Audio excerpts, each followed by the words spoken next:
Amém, irmãos?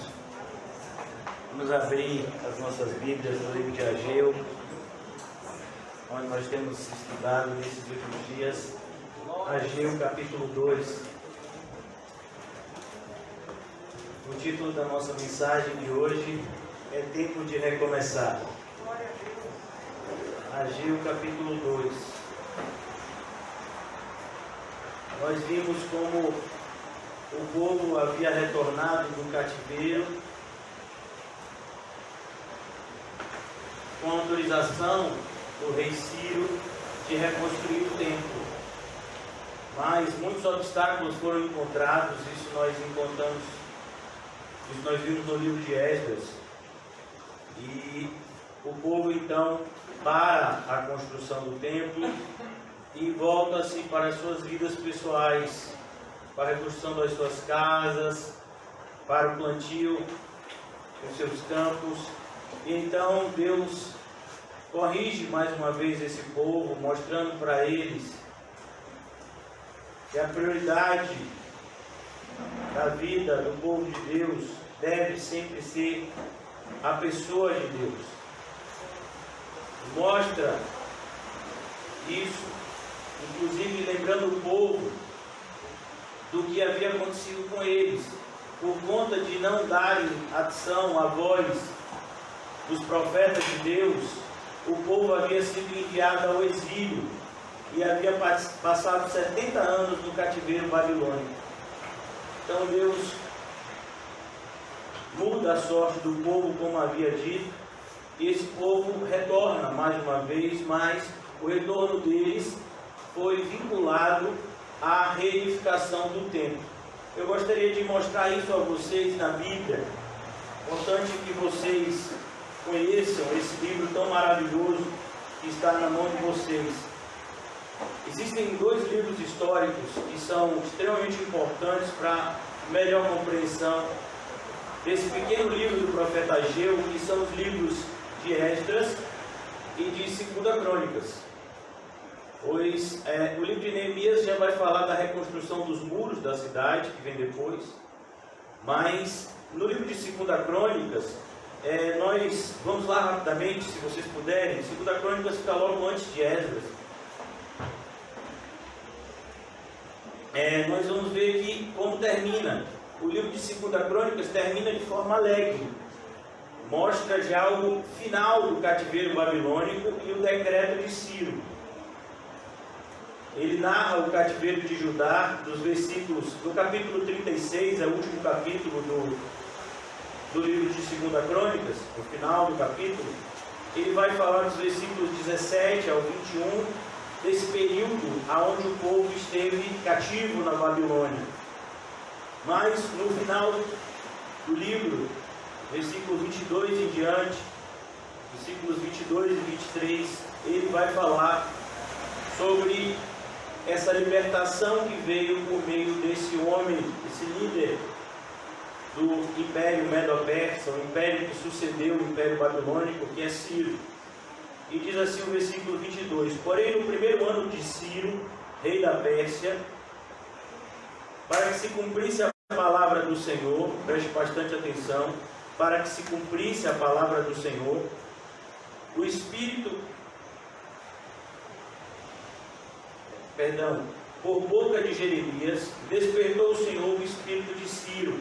Olha essa linguagem, a mesma linguagem usada pelo profeta Ageu, que vai dizer que foi despertado o espírito de Josué e Salatiel, de todo o povo, como nós já lemos no capítulo 1 de Ageu.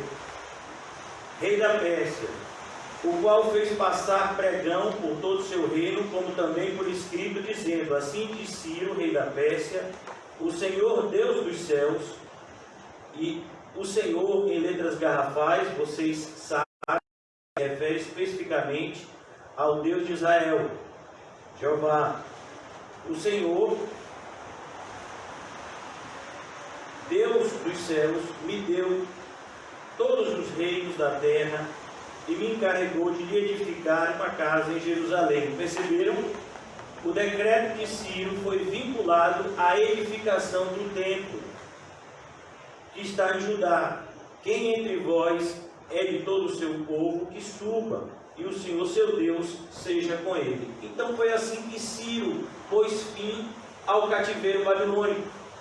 Disse: olha, vocês estão livres para retornarem à terra de vocês, mas é importante que vocês entendam que o Deus de vocês me deu uma ordem, que vocês deveriam reedificar o templo deles. E o templo havia sido destruído justamente na última invasão dos babilônicos, que queimaram, destruíram todo o templo, muito em parte para roubar as riquezas que haviam dentro do templo, né? Então agora nós estamos aqui no livro de Esdras. Esdras vai nos contar a respeito desse retorno, como o povo, já no capítulo 3, nós aprendemos que o povo levanta um altar, lança os alicerces do templo, mas rapidamente inimigos surgem para tentar impedir os projetos de Deus. É importante que você saiba disso. Todas as vezes que você for chamado para fazer algo da parte de Deus, nós não devemos nos surpreender com a oposição que virá. Não é uma suposição a oposição, mas é uma promessa. O próprio Deus nos garante que no mundo teremos aflições. O Senhor Jesus nos afirmou que por conta do seu nome nós seríamos odiados e perseguidos, e muitos diriam que fazendo um serviço a Deus deveriam nos matar. Então os inimigos aparecem. O templo nem havia começado a ser construído. Percebam, antes da construção eles fizeram um altar para oferecerem a Deus aquela obra. Eles começaram a colocar os alicerces. Eu creio que todos vocês estão familiarizados com como se faz uma construção. Eles colocaram os alicerces eles delimitavam justamente aonde seriam levantadas as paredes e os limites do templo. Mas olha o que diz aqui no versículo 1 do capítulo 4 de Esdras: ouvindo os adversários de Judá e Benjamim que os que voltaram do cativeiro edificavam o templo do Senhor, Deus de Israel, chegaram a Zorobabel e aos cabeças de famílias e lhe disseram: deixai-nos edificar convosco, porque como vós buscaremos o vosso Deus, como também já lhe sacrificamos desde os dias de Esar-Hadon, rei da Síria, que nos fez subir para aqui. Porém Zorobabel e Jesua, vocês sabem que Zorobabel é o líder civil, e Josué, que aqui é colocado o seu nome em aramaico, Jesua ou Yeshua, e os outros cabeças de famílias lhes responderam: nada tens conosco para a edificação da casa do nosso Deus, nós mesmos sozinhos o edificaremos ao Senhor, Deus de Israel, como nos ordenou Ciro, rei da Pérsia. Então, a oposição, ela vai se apresentar dessa seguinte forma: ela vai tentar entrar na obra de Deus sorrateiramente, para de dentro trazer mais destruição. Uma vez que nós estivermos atentos para impedir a entrada dessas pessoas que não fazem do povo parte do povo da aliança, essas pessoas farão oposição externa. Então é assim que acontece. Então esse povo, o que é que eles fazem? Eles escrevem uma carta até o rei da Pérsia, que na verdade quem estava lá agora administrando aquela região era um sobrinho de Ciro, Dario, e ele então pede que o povo, a obra é paralisada por conta dessa oposição. O povo diz que os israelitas estavam se fortalecendo para se opor ao rei. E então o próprio rei, os adversários consultam a Ciro. Ciro então faz uma consulta, e Ciro baixa um novo decreto confirmando o primeiro decreto, Dario baixa um novo decreto, confirmando o decreto de Ciro. Isso está lá no capítulo 6, uma vez que o que o povo de Deus estava fazendo era correto e eles estavam falando a verdade. Então é importante que nós entendamos esse contexto. O Ageu está profetizando nesse contexto.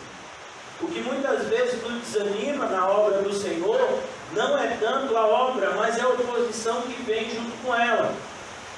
Nós nos sentimos muitas vezes alegres em estar na casa de Deus, em estar louvando a Deus, em estar revendo os irmãos, em estar ouvindo uma palavra do Senhor, mas muitas vezes os obstáculos que se interpõem no nosso caminho nos fazem desanimar. Por exemplo, talvez alguém tenha pensado em vir à igreja hoje, mas aí veio essa chuva. Aí a pessoa diz: rapaz, nessa chuva eu já tenho problema de respiração, né? Eu acho que eu vou assistir pela internet, outra vez eu vou. Talvez os problemas técnicos no louvor tenham tirado a animação de alguns. Talvez a falta de energia possa de alguma forma interferir no nosso inconsciente e a gente ficar entristecido. Então são essas oposições e muitas outras que inevitavelmente se colocarão no nosso caminho se nós estivermos seguindo o caminho do Senhor. Nunca vai ser fácil. Nós é que tiramos conclusões equivocadas de leituras de textos errados, que são feitas de maneira fora do contexto, achando que de alguma forma a nossa vida vai ser mais fácil em algum momento. Não, eu sei que vai ter um momento em que nós vamos estar lutando, mas vai chegar o tempo da bênção. O tempo da bênção é quando a gente chegar no céu. Enquanto nós estivermos aqui no mundo, devemos estar todos revestidos com a armadura de Deus, porque o combate não cessa. E o inimigo é muito mais agressivo quando ele parece não estar guerreando com a gente. Parece estar tudo em paz, é quando nós estamos em maior perigo. É assim que uma serpente ataca, sem que a gente nem perceba. Então, voltando agora para o livro de Ageu, capítulo 2, esse é o contexto. Por isso que Ageu diz essas palavras. O povo havia, assim como no Egito, como foi que Moisés chegou no Egito. Moisés não chegou no Egito com a mensagem: vamos embora para a terra prometida. Não, Moisés foi até o faraó e disse: deixe que o povo de Deus vá até o deserto 3 dias, e que a gente possa adorar o nosso Deus, longe dessa idolatria que domina aqui no Egito. E faraó, então, a resposta foi: eu nem conheço esse Deus, nem quero conhecer, e tem mais, se o povo está achando que tem tempo para adorar esse Deus, é porque então eles têm tempo para trabalhar mais. Então vocês vão trabalhar mais. Em vez de só fazerem tijolos, vocês vão ter também que buscar a palha, pois naquela época os tijolos eram formados por uma espécie de mistura de lama, barro com palha. E o povo começou agora a ter que trabalhar 2 vezes mais depois que Moisés chega lá na terra prometida para exercer ou para cumprir o propósito de Deus, que era libertar o seu povo do cativeiro egípcio. Então, assim também nós devemos compreender que a nossa libertação do pecado, nós todos estávamos, como diz Efésios capítulo 2, estávamos seguindo o curso deste mundo, segundo o príncipe das potestades do ar. Como é o nome dele? Satanás, diabo. Todos nós éramos escravos dele sem nem perceber. E então o Senhor vem e nos liberta. E aí a gente acha que agora chegou a hora de cantar o hino: é só vitória, vitória, a luta acabou. Não, meu filho, guarde esse hino no coração, vai chegar a hora certa de cantar ele. Não é aqui, não é agora.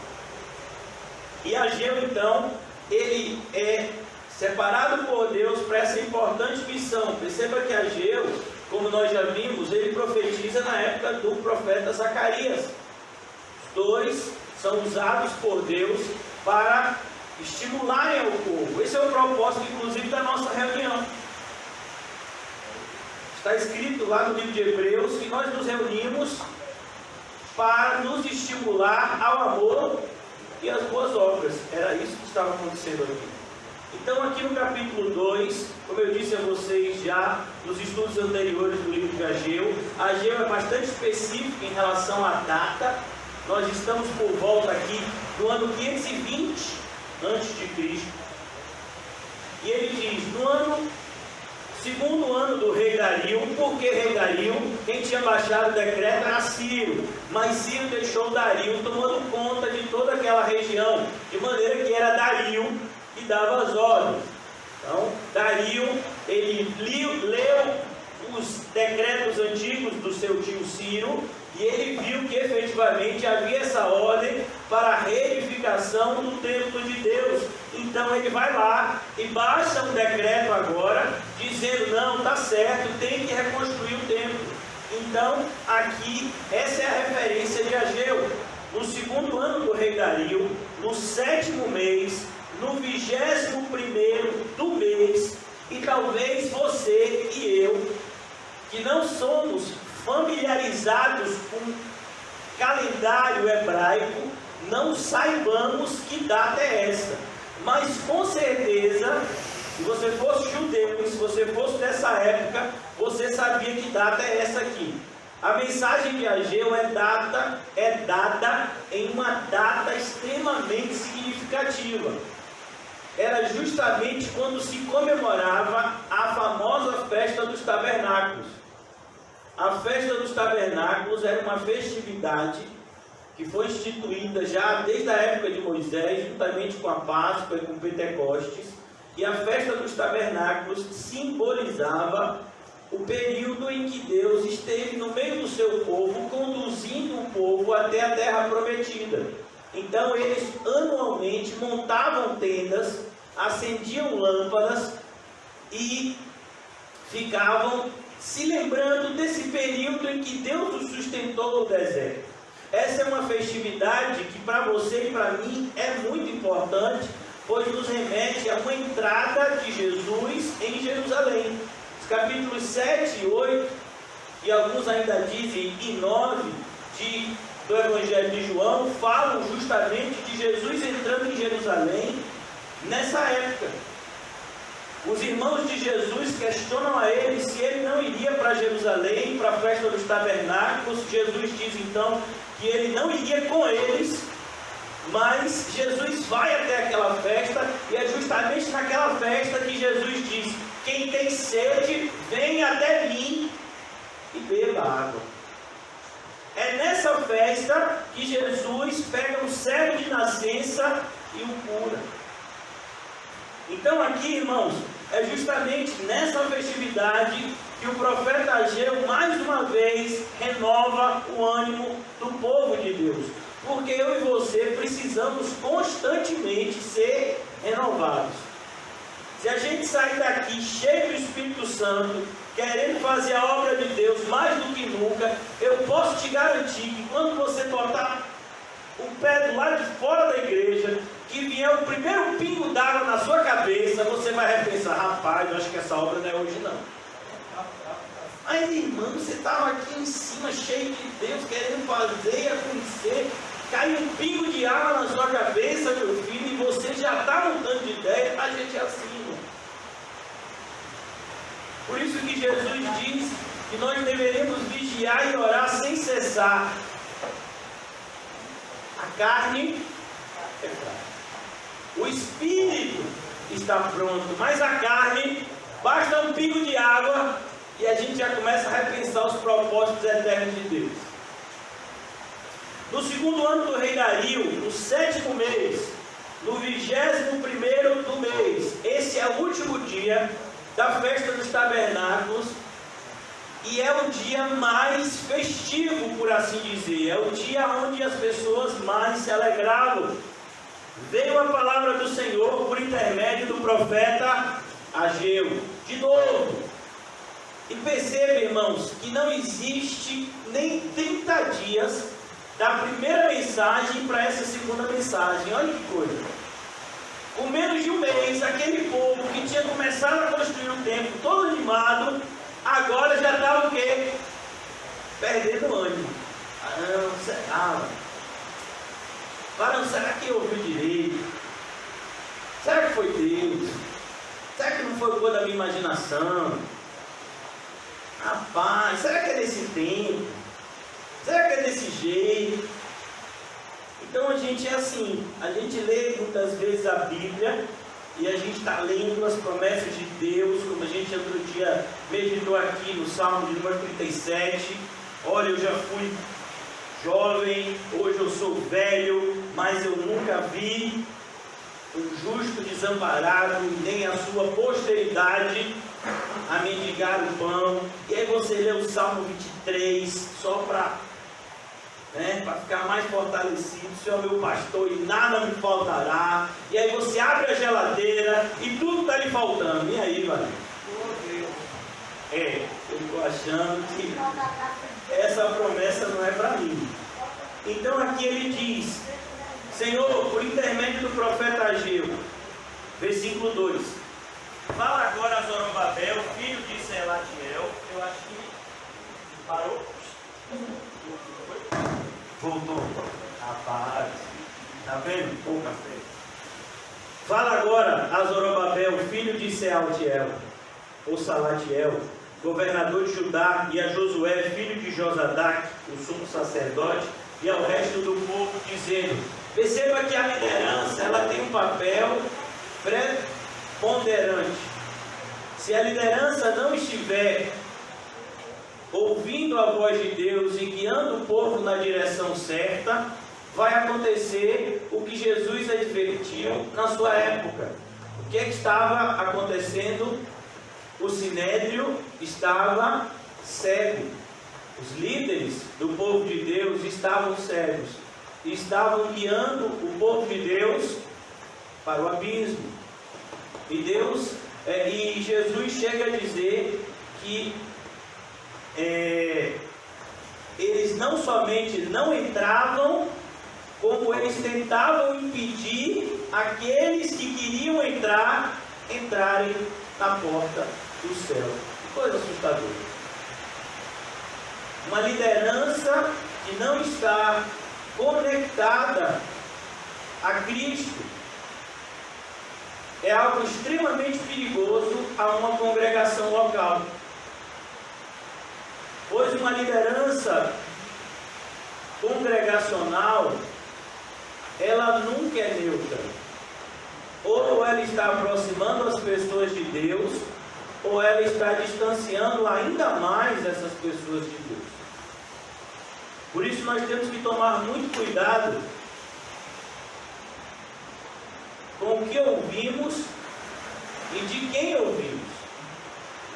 O apóstolo Paulo, ele exorta, salvo engano, Timóteo, e ele vai dizer: olha, aquilo que de mim ouvistes, passa para outros homens, porque você sabe de quem foi que você aprendeu e o que foi que você aprendeu. E aqui, Zorobabel e Josué, eles têm uma missão extremamente importante: influenciar o povo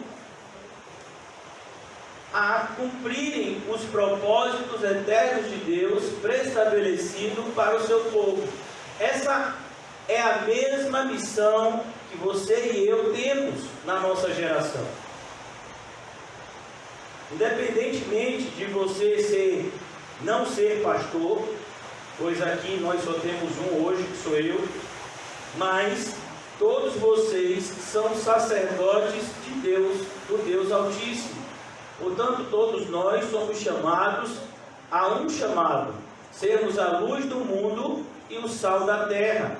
Quando Jesus fala a respeito disso, do Sermão do Monte, em Mateus capítulo 5, ele está falando justamente da nossa missão, do nosso chamado de sermos influenciadores na nossa geração. O que é que a luz faz?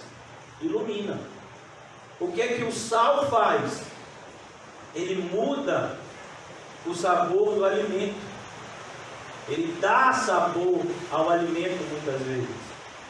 Então, aqui Zorobabel e Josué, eles ouvem a mensagem e aqui é colocado como se essa mensagem fosse dada primeiramente a eles por conta da missão que eles tinham. Perceba como isso acontece. Antes do cativeiro babilônico, o último rei de Judá foi um rei extremamente ímpio, e quem profetizou na época desse rei foi justamente Jeremias. E uma das cartas que Jeremias enviou para esse rei a respeito das profecias de Deus, esse rei recebeu a carta da seguinte forma: cada vez que um rolo era lido, ele cortava aquele papel, aquele rolo, e ele lançava no fogo, justamente mostrando que ele não estava dando crédito e nem atenção nenhuma àquilo que Deus falava por intermédio do seu profeta, que no caso era o profeta Jeremias.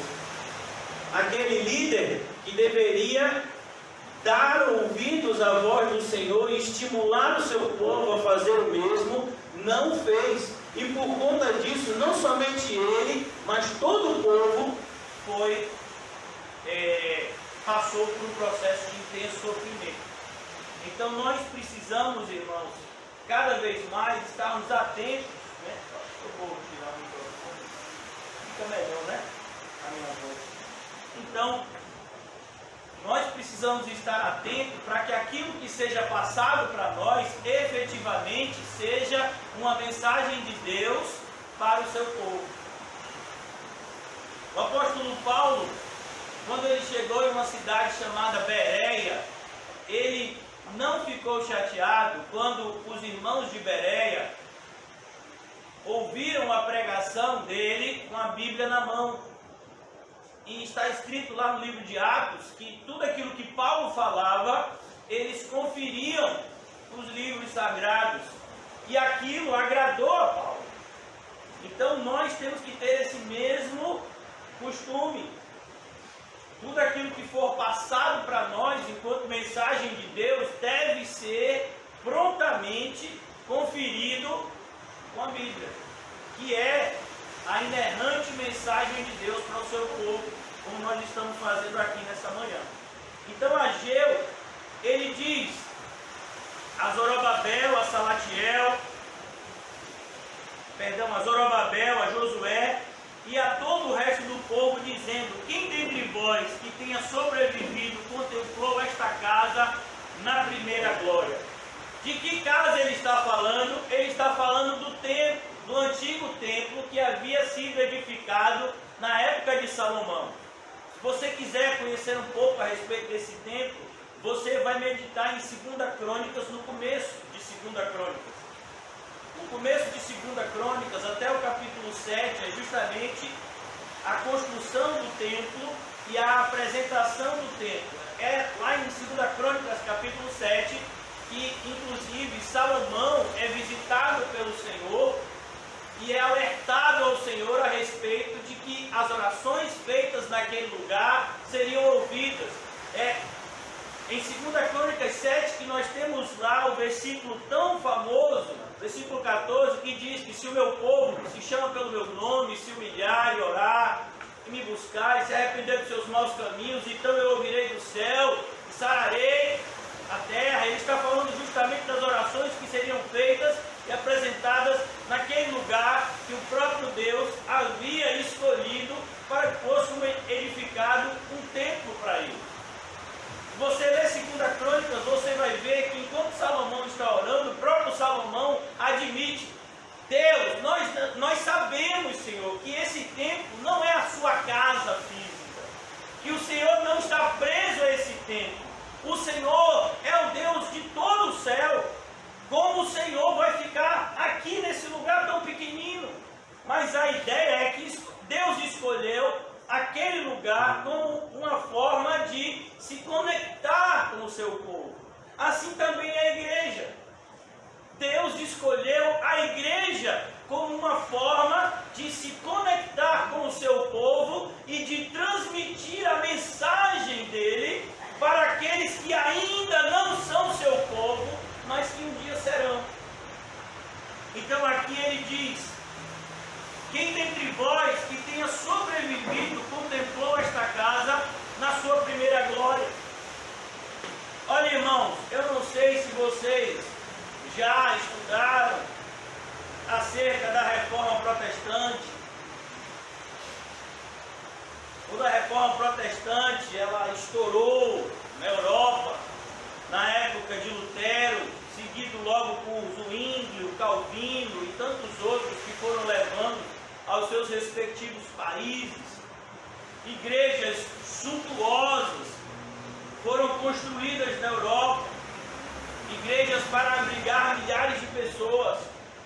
Mas hoje em dia a Europa é o que se chama, no meio da teologia, de um continente pós-evangélico. Olha que coisa assustadora. É a ideia de que o evangelho passou por lá e hoje não mais existe.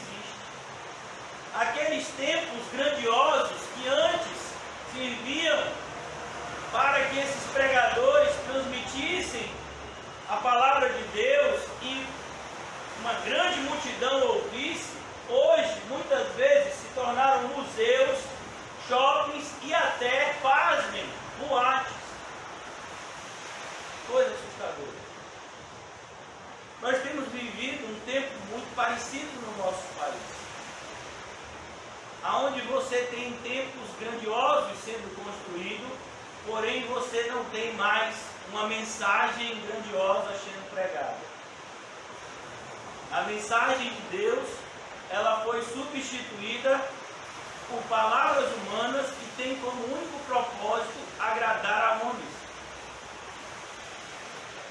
Em 1 de Timóteo, o apóstolo Paulo adverte a sua geração e diz: olhe, cuidado, porque nos últimos tempos muitos apostatarão da fé, dando ouvido a espíritos enganadores e seguindo a doutrinas de demônios. O apóstolo João escreve em 1 de João, capítulo 4, que os falsos mestres falam aquilo que o mundo quer ouvir, por isso o mundo os ouve e os segue. Nós estudamos recentemente o livro do Apocalipse. O irmão José tem nos ensinado, ainda no começo, mas tem nos ensinado em Apocalipse. Ele vai chegar lá, se Deus permitir, no capítulo que nós meditamos, quando vai surgir, no capítulo 13, se eu não me engano, quando é mostrado como surgirão essas duas figuras, o falso profeta e o anticristo, que com o poder satânico enganarão não uma parte do mundo, mas enganarão o mundo inteiro. As únicas pessoas que não serão enganadas serão os verdadeiros cristãos, que têm como marca não um ritual religioso, mas o selo do Espírito Santo. Nós temos que tomar muito cuidado, irmãos. A nós é dada a missão de pregarmos as boas novas a todas as pessoas. É por conta dessa missão que recebemos que enfrentamos tantas oposições. É por isso que o dia de sábado foi tão difícil para mim e para você. É por isso que o dia de hoje talvez esteja sendo tão difícil para mim e para você. É por isso que você tenha enfrentado, é por isso que talvez você tenha enfrentado dificuldades inimagináveis por você há algum tempo atrás. Porque a missão que nos foi dada é uma missão grandiosa. E nós temos que entender a nossa responsabilidade diante dessa missão que nos foi entregue. Satanás está trabalhando.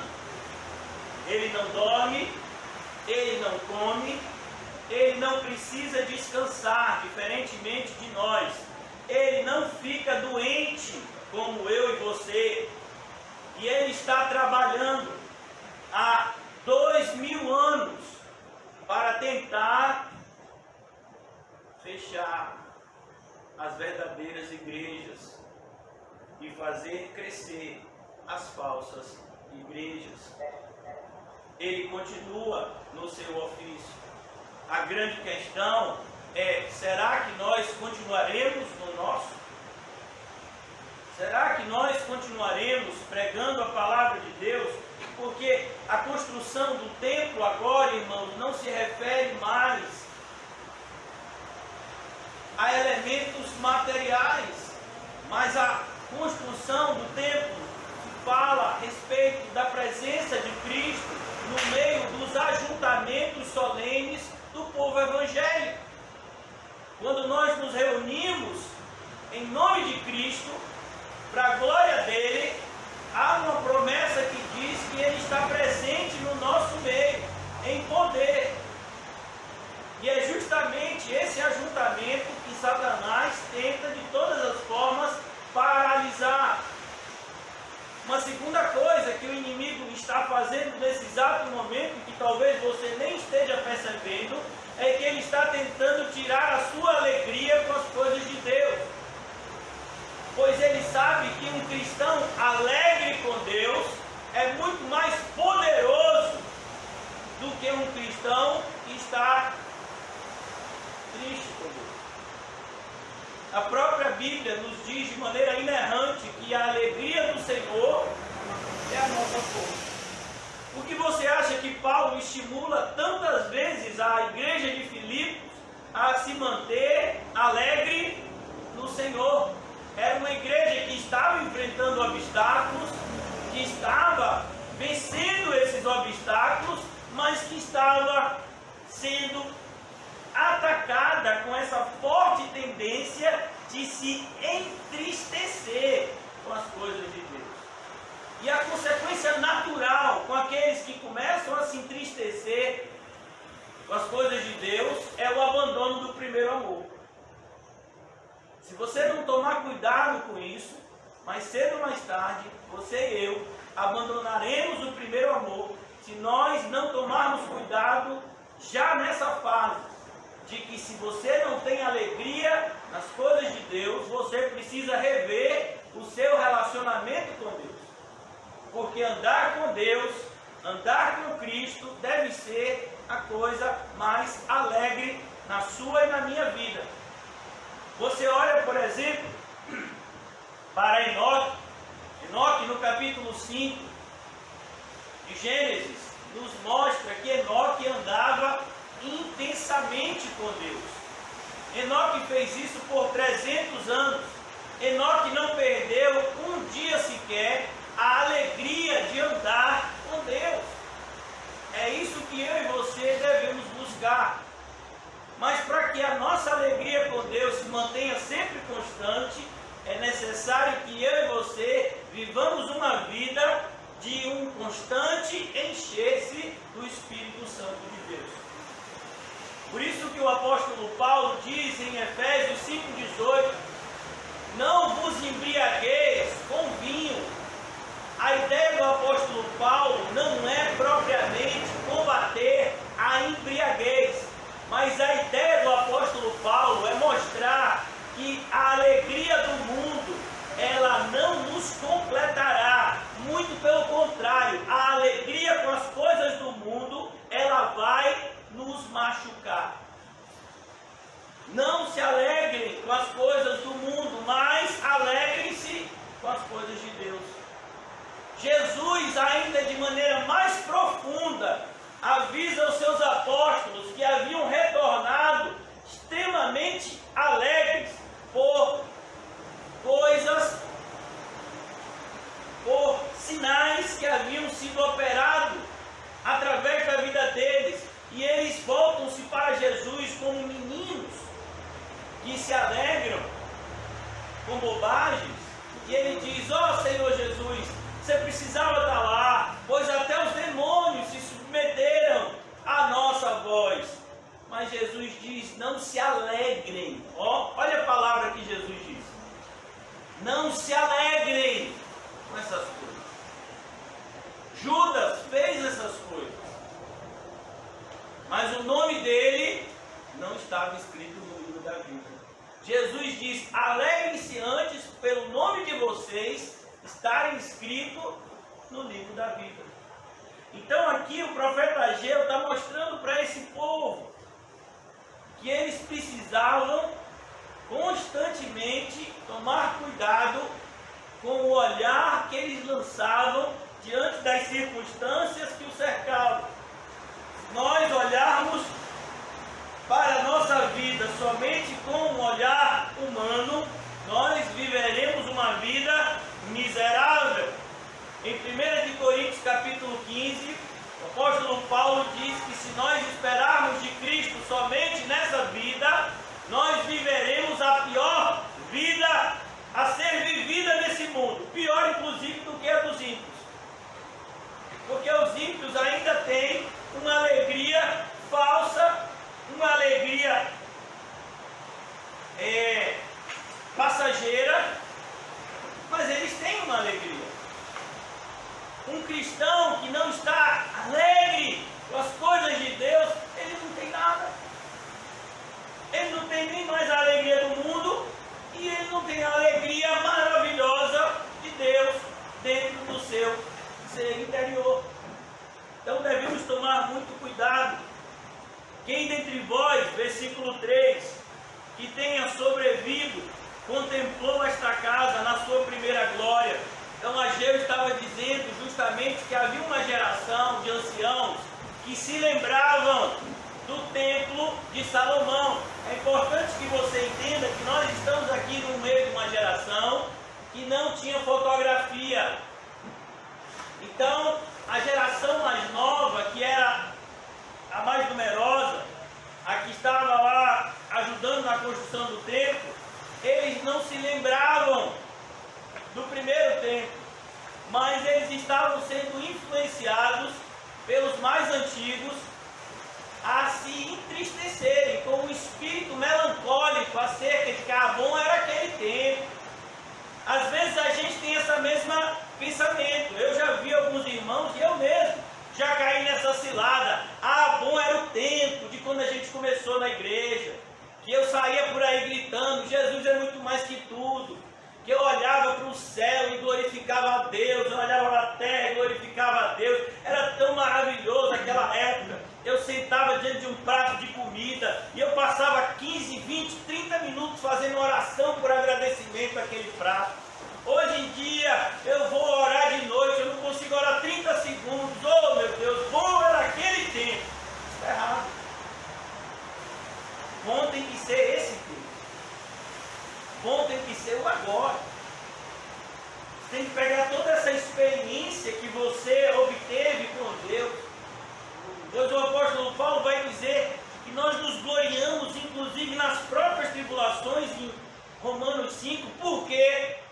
Porque as tribulações nos dão experiência com Deus. Glória a Deus.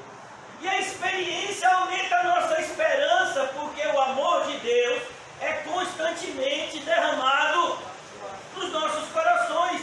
Então, irmão, se você tem 5, 10 ou 1 ano andando com o Senhor, a sua vida hoje deveria ser muito mais alegre do que quando você começou. Você deveria ter uma alegria muito mais forte e inabalável do que quando no começo. Quando no começo nós éramos como crianças, levados de um vento, de um lado para o outro, por toda sorte de doutrina. Se agora nós estamos firmes no Senhor, a nossa alegria tem que ser também muito mais firme no Senhor. Mas normalmente não é assim que acontece. Então, como eu disse a vocês, versículo ainda 3: e como vedes agora, não é ela como nada aos nossos olhos. Não! Você não tem que medir a obra de Deus por aquilo que você vê. Você tem que medir a obra de Deus por aquilo que Deus fala com você. Irmão, eu vou tentar botar um microfone aqui, que a garganta está pegando. Deixa eu ver se essa caixa funciona. Vocês vão orando aí, eu não estou assistindo a oração.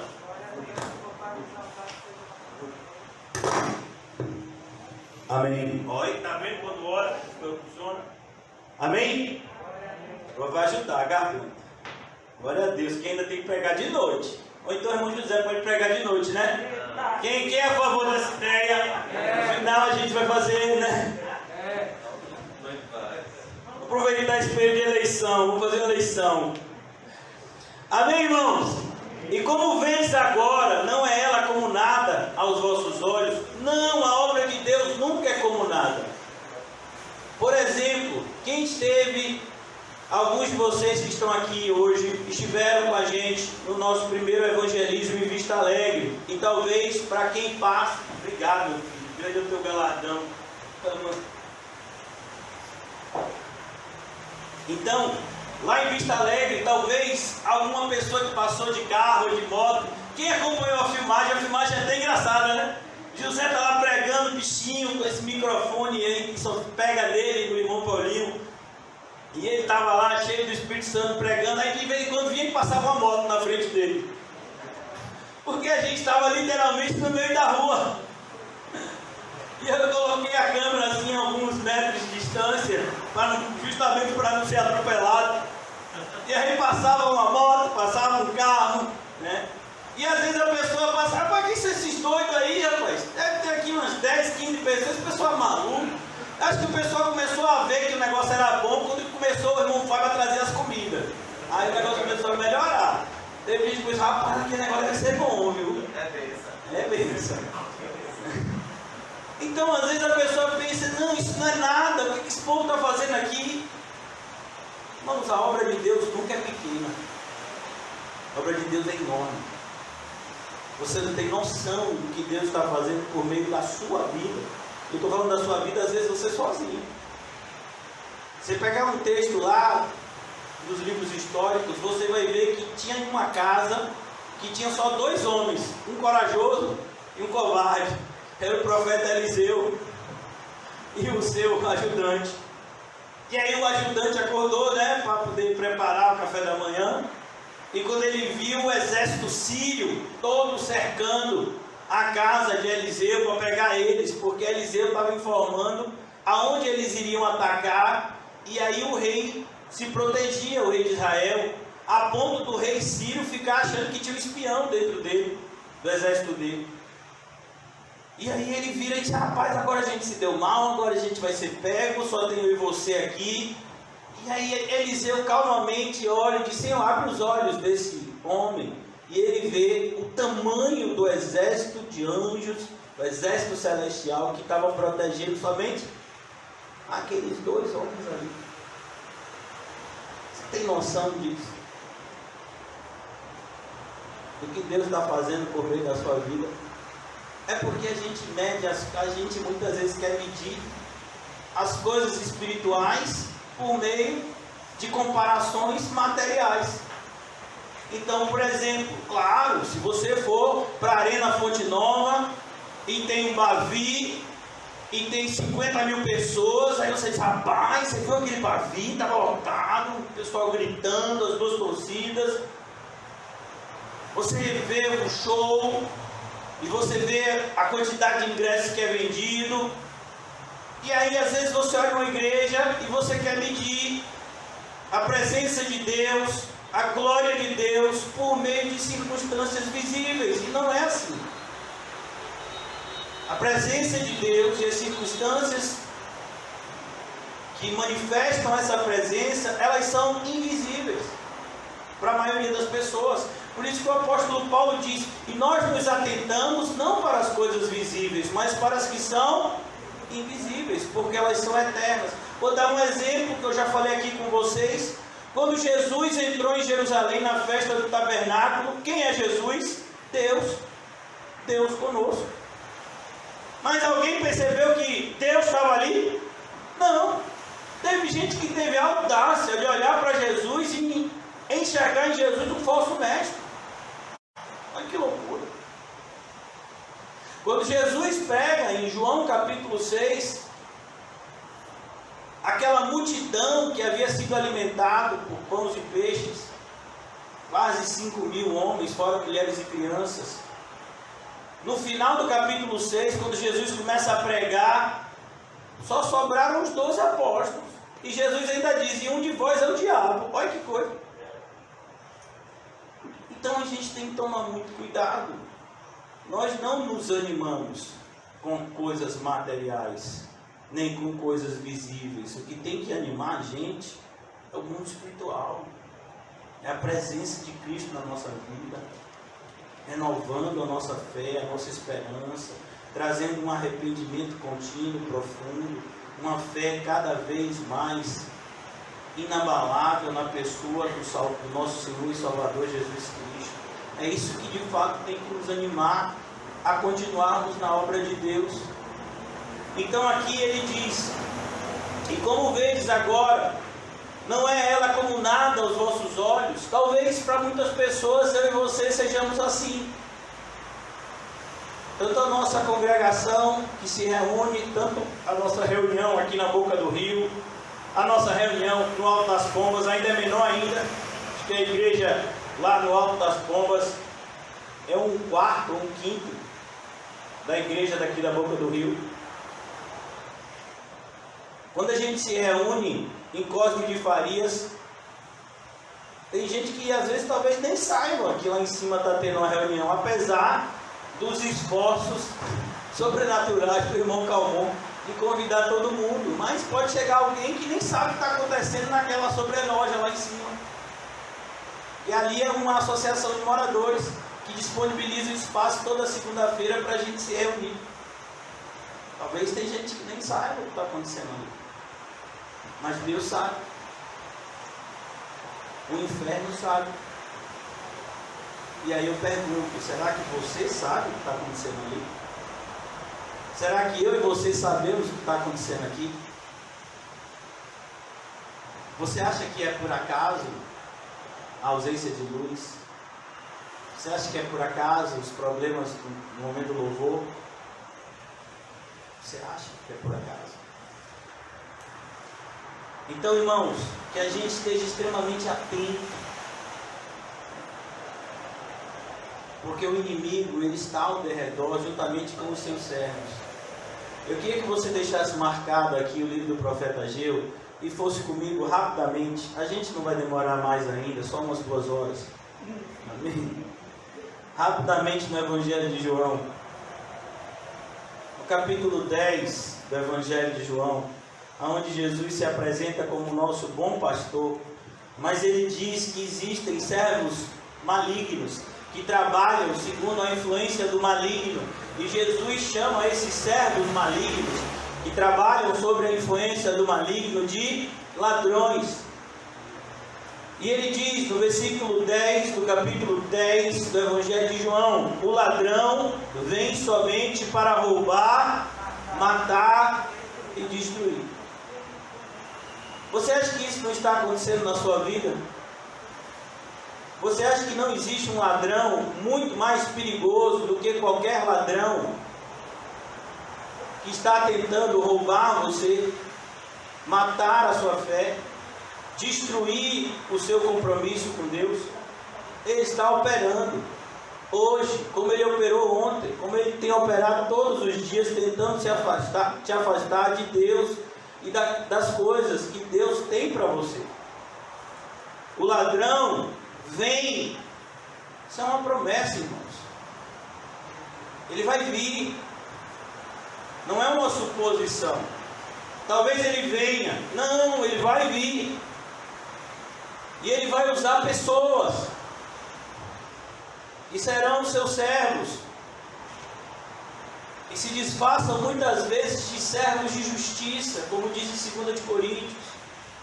O ladrão vem somente para roubar, matar e destruir, mas Jesus diz: eu vim para que tenham vida e a tenham em abundância. Jesus está falando justamente dessa vida que inclui a alegria em vivê-la.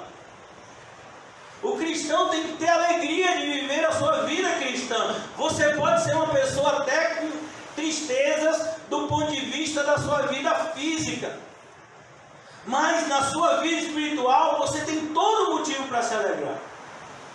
Jesus morreu por você na cruz. Ele enviou do seu próprio Espírito para te vivificar. Ele prometeu, e Ele não pode mentir, que Ele estaria com você todos os dias até a consumação dos séculos. E por aí vai, irmãos. Temos motivos de sobra para nos alegrar no Senhor e sermos então fortalecidos na força do seu poder.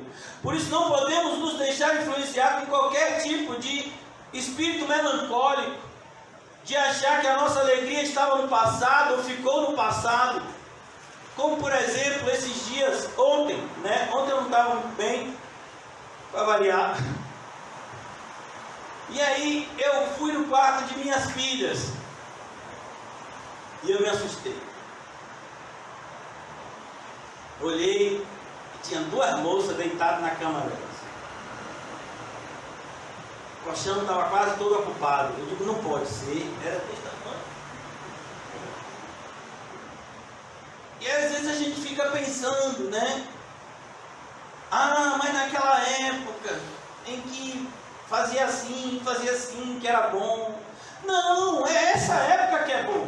Aquela época já passou. Eu tenho que aproveitar a época de agora.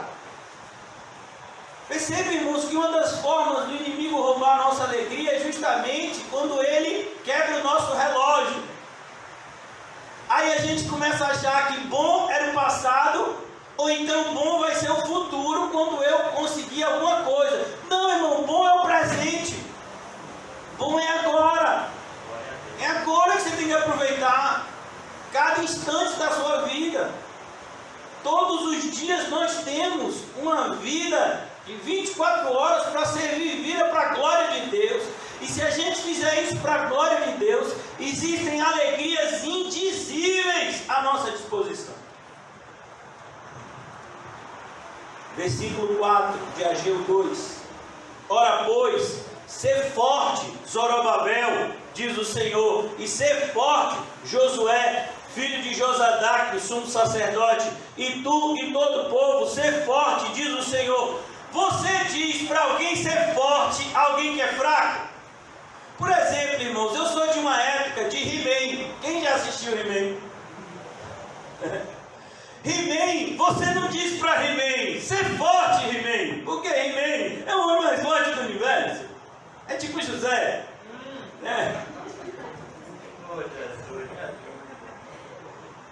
É como, por exemplo, irmãos, quando você olha para o irmão Edeval, você diz, ô irmão Edeval, coma aqui uma coisinha, meu filho.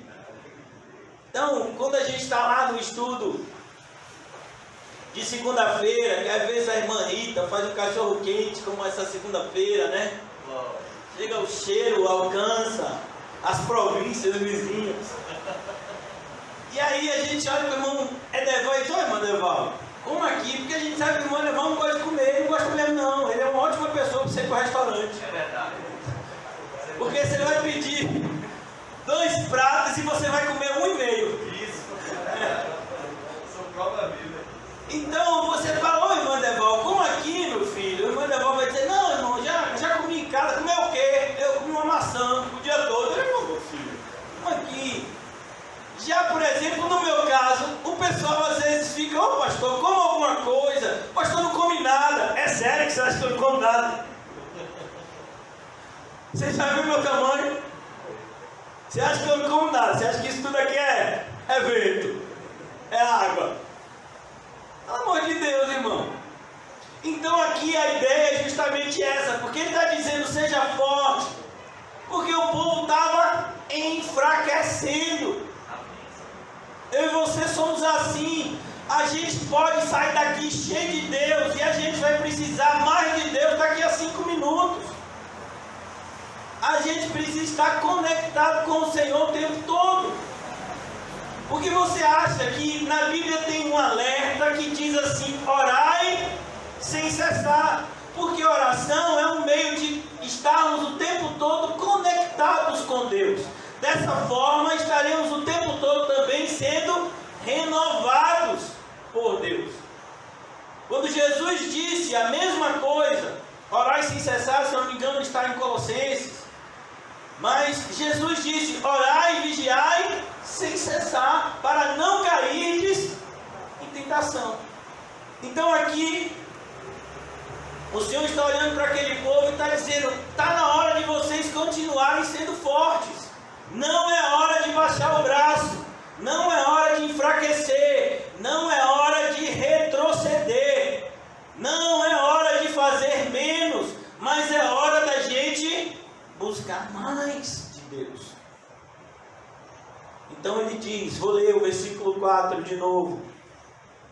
Ora pois, sê forte, Zorobabel, diz o Senhor.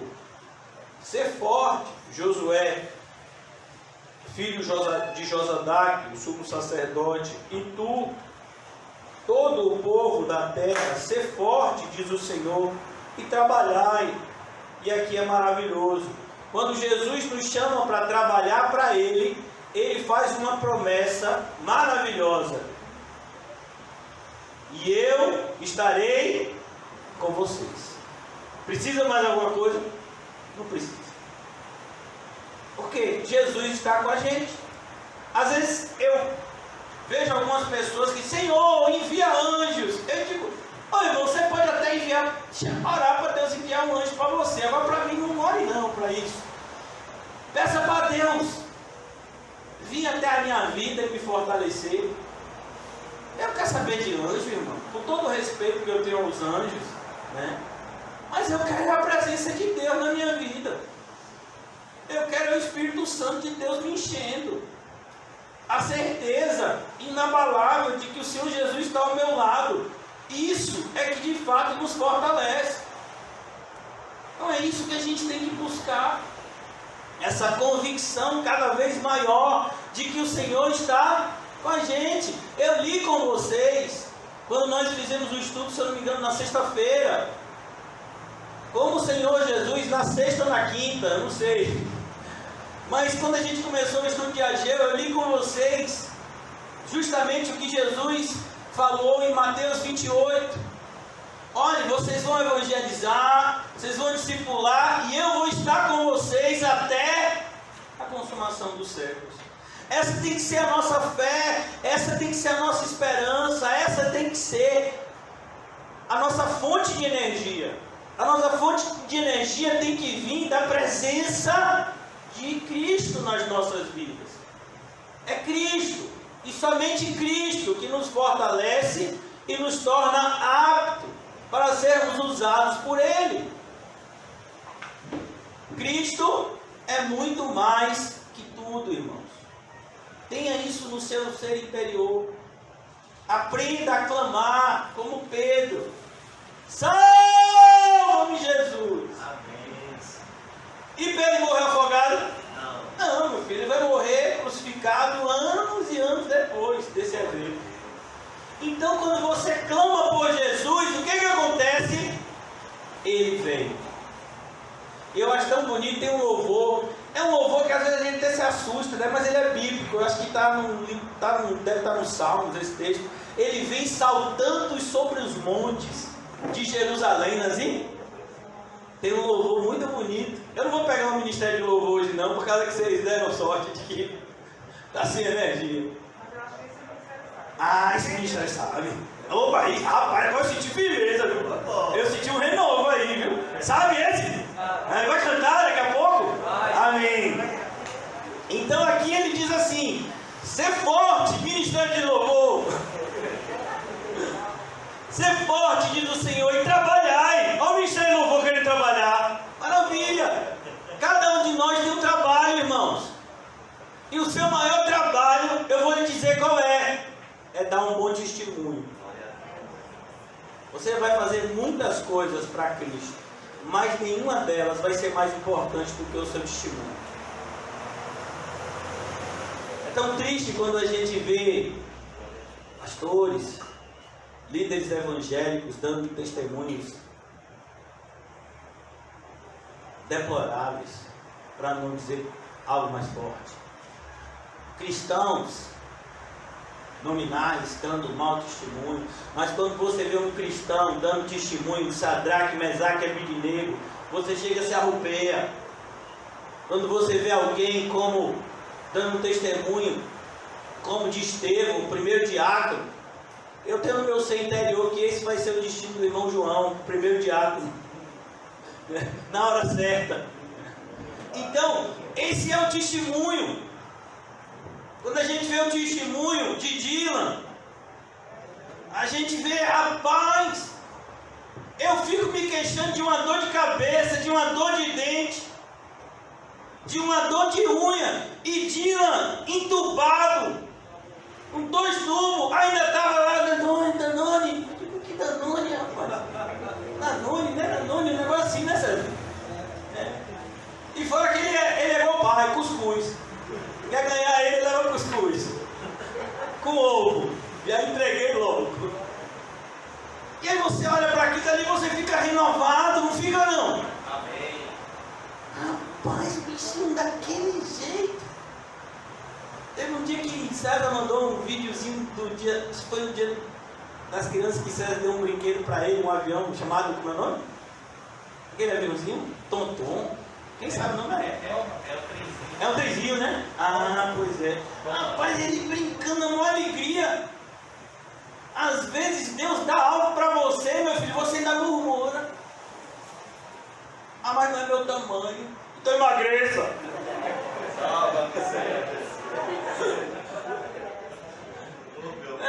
A gente se queixa de tudo, né, meu filho? Então a gente tem que ser renovado com esses testemunhos para que a gente também tenha um testemunho. É maravilhoso isso, né? Dizer, como o apóstolo Paulo disse, algum dia a gente possa dizer: eu trago no meu corpo as marcas de Cristo. Que o Senhor nos ajude a trabalhar dessa forma. Porque eu sou com vocês, diz o Senhor dos Exércitos, segundo a palavra da aliança que fiz com vocês, quando saístes do Egito. Olha que coisa. Eu disse a vocês que nós estamos aqui no ano 520. O povo saiu do Egito por volta do ano 1440 a.C. 1500, 1440 a.C., mais ou menos. Quase 1000 anos haviam se passado. Mas Deus estava lembrando. Vocês lembram que eu já tirei vocês de um cativeiro? E tive que tirar vocês de um cativeiro de novo? Até quando? Então ele diz: o meu espírito habita no meio de vocês. Não temais. Não temais. Meu filho, eu posso ver pelos olhos de vocês. Está todo mundo morrendo de medo. Não. O pastor ficar pregando essas coisas atrai, viu? Ele fica dizendo que vai ter luta e tem. Porque ele não diz que não tem luta, rapaz. Ele fica dizendo que as coisas vão piorar e piora. Por que ele fica dizendo isso? Muda, tem que... Alguém fala que esse homem vai mudar. Não vá lá. Não pode, irmãos. São as circunstâncias que tem que mudar. Quem tem que mudar sou eu e você. Eu e você a gente tem que mudar. A gente tem que mudar de murmuração para glorificação. Isso é tão maravilhoso, sabe? Eu vejo pessoas assim, no secular, fazendo determinadas coisas assim que me deixam constrangido. Sabe, tem um desses rapazes aí, chamando rapaz, né, como ser educado, mas um homem desses que fez, eu acho que os primeiros Big Brother, Fernando, eu acho que é o nome dele, e ele teve um acidente e ele ficou paraplégico. E você acha que ele ficou depressivo, alguma coisa? Não, meu filho, ele pegou o negócio dele, você só tem um membro de cima, então é com esse mesmo que vai. E ele começou a fazer um monte de esporte e vencer um monte de modalidade de Paralimpíada. E aí a gente, por qualquer coisa, a gente diz: ah, Senhor, mas eu não tenho isso, mas eu não tenho aquilo. É mesmo, irmão. Vai ficar nessa. Quem está olhando para os ímpios? E os ímpios estão dando mais testemunho de alegria com pouco do que os cristãos com alegria com muito. Eu não vou ler agora por causa do horário, acho que a gente vai ver isso mais tarde, se Deus permitir, no culto da noite, se José não for pregar, né? A gente vai orar. Mas daqui a pouco, irmãos, Deus vai dizer aqui para Ageu que ele era o dono do ouro e da prata, porque o povo estava dizendo: rapaz, um dos problemas que a gente tem para reconstruir o templo é isso aqui, ó. Qual é um dos maiores problemas que a igreja verdadeira tem, ou pelo menos acha que tem, é o quê? Falta de dinheiro. Ô pastor, o negócio sabe como é, né? Olha, irmão, você pode ficar tranquilo que a luz não foi cortada. Foi algum problema técnico, né? Então, a gente observa, irmãos, que a gente sempre se queixa. O povo aqui estava se queixando disso. Porque o primeiro templo, o povo estava num período de muita prosperidade. O rei Davi tinha feito grandes conquistas. Salomão também, houve preparação. Olha, irmão, só para você ter uma ideia, foram centenas de ouro, de quilos de ouro, que foram gastos na construção do templo. E agora o povo, meu filho, está construindo um templo além de pequeno, sem ouro, sem nada assim, porque eles ainda estavam sendo dominados por uma nação estrangeira, ou seja, eles não tinham sua própria independência e nem a riqueza que eles tinham tido no passado e que usaram de forma errada. Mas o Senhor vai dizer aqui: meu é o ouro, meu é a prata. O Senhor está dizendo para eles: se eu quisesse que esse templo fosse feito de ouro e de prata, eu dava para vocês. Se eu quisesse que vocês tivessem mais dinheiro para vocês me darem mais dinheiro, eu dava para vocês. Não, eu quero que vocês sejam fiéis no pouco. Uma das coisas mais lindas, toda vez que eu vejo essa passagem eu me emociono. Está lá em Lucas 21 e eu fico assim, abismado, porque parece até que está fora do contexto. Porque em Lucas 21 é justamente quando Lucas vai falar do sermão profético de Jesus. Mas um pouco antes de Jesus começar a profetizar a respeito das coisas que viriam, que aconteceriam antes do seu retorno, ele diz o quê? A respeito da oferta da viúva pobre. Ela trouxe 2 moedinhas. E o olhar carnal dos apóstolos desprezou aquela oferta. Mas o Senhor, você sabe quem mais deu oferta aqui? Rapaz, sei não, será que foi aquele dali? Será que foi aquele dali? Será que foi aquele dali? Não, foi aquela dali, ó. Ô Jesus, isso é o filho, na hora que ela botou 2 moedinhas. Pois é, ela deu tudo que tinha. É isso que Jesus quer de mim e de você. Ele não quer que a gente dê a Ele o que a gente não tem. Ele quer que a gente dê para Ele o pouco que Ele sabe que a gente tem. Eu sei que você tem pouca coisa, eu também. Se você acha que você é alguma coisa, é porque você ainda não se conheceu direito. Todos nós somos pobres em espírito. Mas é dessa maneira que nós devemos servir a Deus.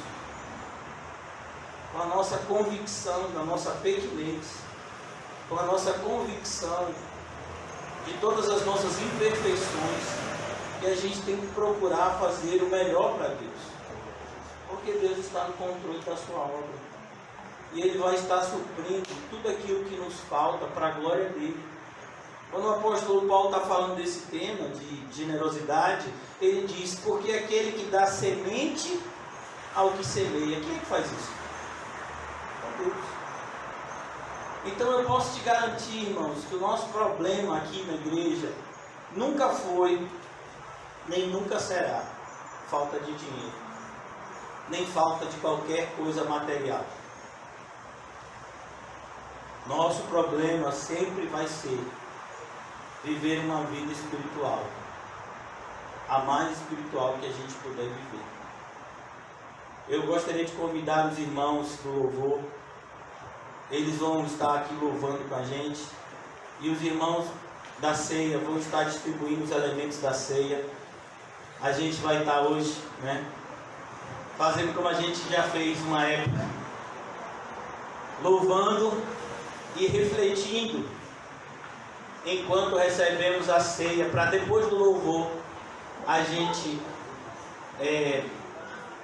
ceiar de maneira unida. Amém? Então, enquanto os irmãos estiverem louvando esse hino que vocês já sabem e que eu já esqueci, vocês vão estar com seus olhos fechados ou abertos, mas o seu coração tem que estar aberto, para que você esteja conversando com Deus, consertando o seu relacionamento com Deus, para que todos nós possamos usufruir desse privilégio maravilhoso que é a ceia do Senhor. Amém?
Amém. Graças a Deus.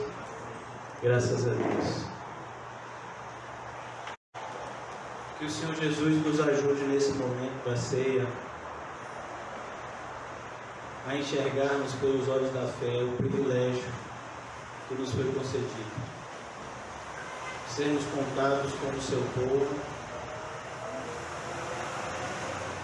Se nós algum dia já nos sentimos, ou ainda nos sentimos, solitários e sozinhos, precisamos entender que temos a companhia de Cristo e a companhia maravilhosa de irmãos e irmãs, cheios do Espírito de Cristo, a nos rodear e a nos ajudar. Irmãos que nós também devemos fazer de tudo para ajudá-los, para que todos nós, como uma só família, como Noé, com a sua família, possamos atravessar as tempestades e alcançar a promessa bendita de Deus, que é a nossa casa no céu. Esse momento da ceia nos remete a isso, daquilo que Jesus fez, daquilo que Jesus está fazendo e aquilo que Jesus ainda fará quando Ele vier nos buscar, para que estejamos eternamente com Ele na nossa casa que está no céu. Comamos e bebamos para a glória de Deus.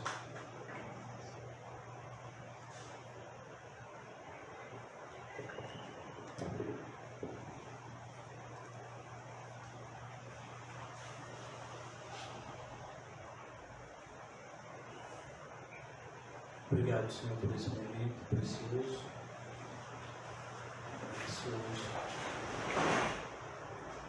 Poderoso. Nessa manhã, mais uma vez a tua promessa se cumpra. Que todos saiamos daqui fortalecidos no Senhor e na força do seu poder, para que possamos completar a carreira que nos está proposta. Não nos deixa, Senhor, esmorecer diante dos obstáculos, mas que o Senhor continue a nos encorajar a superar todos os obstáculos em Teu nome, Jesus, e para a Tua glória. O Senhor sabe melhor do que nós quais são as nossas limitações, mas o Senhor sabe também melhor do que nós o quão pequeno são essas limitações quando temos o auxílio que vem do Senhor. Aumenta a nossa fé, Senhor. Firma a nossa esperança em Ti, para que possamos sair daqui de fato transformados pelo poder que há na Tua mensagem. Ajuda-nos, Senhor Jesus, a semelhança desse povo, a recomeçarmos a construção que o Senhor já iniciou nas nossas vidas, de uma nova vida em Cristo Jesus. E todas as arestas, Senhor, que nos impedem de frutificar,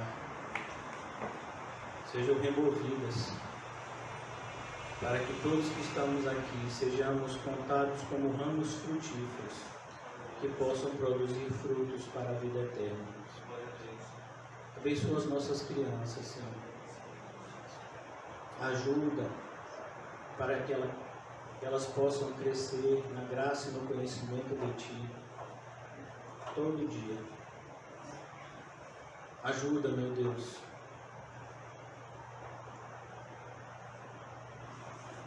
Ajuda-nos na nossa missão de evangelismo.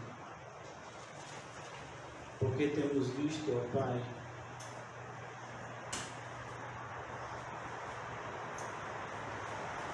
o quanto muitas vezes nos sentimos acomodados, pregando a Tua palavra dentro dos limites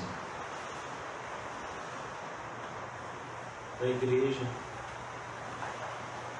e como muitas vezes nos intimidamos de sair desses limites em busca das ovelhas perdidas da casa de Israel. Por isso nos dá coragem, Senhor, de fazer a Tua obra de forma plena, tanto dentro quanto fora, tanto no nosso ser interior quanto no nosso ser exterior. Que tudo seja feito, Senhor, de maneira que seja visível a Tua presença nas nossas vidas. Em nome de Jesus. Amém e graças a Deus. Amém, irmãos? Saúdem-se mutuamente com um olhar santo. Estejam orando a Deus para ver se é José que vai pregar para a gente hoje de noite. Amém?